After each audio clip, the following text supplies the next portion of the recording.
मेरे पास है ट्रैक्टर वाली चॉकलेट। और मेरे पास है अनानास वाली चॉकलेट। अरे ये देखो मेरे पास भी मिर्ची है। चॉकलेट नहीं है तो हमारे पास मत खेलो। अगर ऐसा है तो मैं भी पिगी वाली चॉकलेट बनाकर लाऊंगा।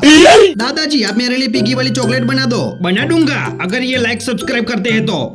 चलो इस टूटी चॉकलेट को इस बर्तन में डाल के इंडक्शन कुकर में पिघलने के लिए रख देंगे। तो दोस्तों आप देख सकते हैं हमारी चॉकलेट पिघल के तैयार है। अब इस पिघली हुई चॉकलेट को हम पिगी वाले ढक्कन में डाल देंगे। हाँ इस तरह से। दोस्तों हमारी पिगी वाली चॉकलेट तैयार है, देख लो। अरे ये चिंटू इसके 50 रुपए तुम्हें देने पड़ेंगे। अरे हाँ दादाजी मैं 50 रुपया देना भूल ही गया।